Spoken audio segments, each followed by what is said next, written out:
Dear listeners, welcome to History with Herodotus, where we embark on a journey through the annals of time, uncovering the secrets and stories that have shaped our world. Today, we find ourselves at the threshold of a pivotal moment in history, one that would forever alter the trajectory of empires and civilizations. The Battle of Issus, fought on a fateful day in November 333 BC. As we stand on the windswept plains of southern Anatolia, surrounded by the rugged peaks of the Nur Mountains, we are transported to an era of grandeur and upheaval. The air is alive with the whispers of ancient cities, their ruins bearing testament to the ebb and flow of power in this region.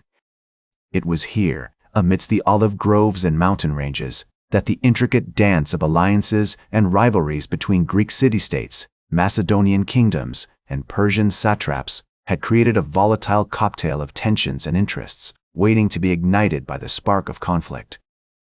To understand the origins of this pivotal battle, we must delve into the complex web of relationships that existed in the 4th century BC. The Persian Empire, under the rule of Darius III, stretched from the Indus River to the Mediterranean, its vast territories held together by a network of roads, trade routes, and administrative centers. Meanwhile, the city-states of Greece, though fragmented and often at odds with one another, had begun to assert their independence and challenge the dominance of Persia.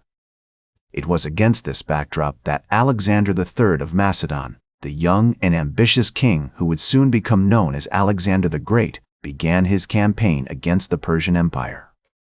In the spring of 334 BC, Alexander crossed the Hellespont with an army of over 40,000 soldiers, marking the beginning of a conquest that would take him to the farthest reaches of the known world.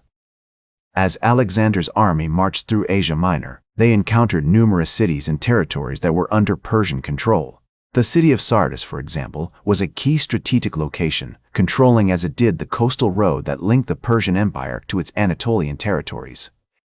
Alexander's army besieged the city, and after a brief but intense struggle, the city fell to the Macedonians. The fall of Sardis sent shockwaves throughout the Persian Empire, and Darius III began to mobilize his armies in response to the Macedonian threat. The Persian king assembled a vast army, estimated to be over 100,000 soldiers strong, and marched towards the coast of Asia Minor, intent on confronting Alexander's forces. The city of Issus, with its strategic location on the Pinarus River, was a key point of contention.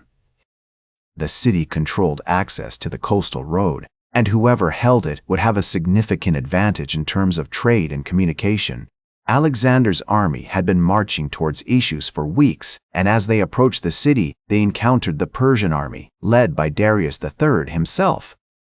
The stage was set for one of the most pivotal battles in ancient history, a clash of titans that would shape the course of civilization for centuries to come.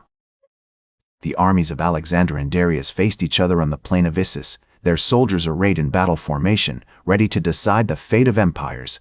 As the two armies approached each other, the air was electric with tension.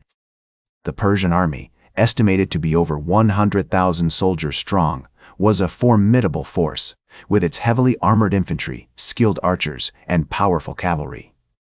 But Alexander's army, though outnumbered, was a finely tuned machine, with its disciplined phalanx formation, agile peltasts, and fearless companion cavalry. The battle began as the Persian army advanced towards the Macedonians, their war cries echoing across the plain. The Macedonian phalanx, led by Alexander himself, stood firm against the Persian onslaught, its long spears bristling like a forest of steel. The Persian cavalry, with its elaborate armor and colorful banners, charged repeatedly against the Macedonian lines, but were repelled each time by the steady discipline of the phalanx. Meanwhile, the Macedonian companion cavalry, led by Alexander's trusted friend and general, Hephaestion, outflanked the Persian army and attacked from the rear. The Persian cavalry, caught off guard, was quickly routed, and their infantry began to waver. As the Persian lines began to break, Alexander seized the opportunity to lead a decisive charge against the enemy center. With his famous cry of "Yen moi!" Alexander led his companion cavalry in a daring charge against the Persian king himself. Darius III, realizing that his army was on the brink of collapse, turned and fled, leaving behind his royal chariot and many of his personal belongings. The Persian army, leaderless and demoralized, quickly disintegrated, and the Macedonians emerged victorious. The Battle of Issus was a crushing defeat for the Persian Empire, with estimates suggesting that over 10,000 Persian soldiers were killed or wounded. The Macedonian army, on the other hand, suffered relatively light casualties, with around 450–500 soldiers killed or wounded. The victory at Issus marked a major turning point in Alexander's campaign against Persia, as it opened up the doors to the rich and fertile lands of Asia Minor. As we reflect on this epic battle, we are struck by the bravery, cunning, and strategic genius of Alexander the Great. His ability to adapt to changing circumstances, to inspire his troops to fight against overwhelming odds, and to outmaneuver his enemies has become legendary in the annals of history. The Battle of Issus will forever be remembered as one of the greatest battles of all time, a testament to the power of human ingenuity and determination. As Alexander's army marched deeper into Persian territory, they encountered little resistance, and the Persian Empire began to crumble. The satraps, or governors, of the various provinces either surrendered or defected to Alexander's side, and the Persian king, Darius III, was forced to flee to the eastern provinces of his empire. The Battle of Issus had a profound impact on the Persian Empire, leading to a decline in its power and influence. The empire, which had once stretched from the Indus River to the Mediterranean Sea, began to fragment, and the various provinces started to assert their independence.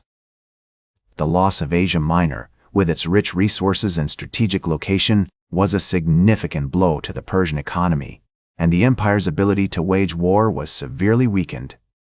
The aftermath of the Battle of Issus also saw the rise of the Hellenistic period, which would have a lasting impact on the course of human history. Alexander's conquests spread Greek culture, language, and philosophy throughout his vast empire, leading to a fusion of Eastern and Western cultures. The city of Alexandria, founded by Alexander in Egypt, became a major center of learning and culture, and the works of Greek philosophers, such as Aristotle and Plato, were translated into various languages and disseminated throughout the ancient world.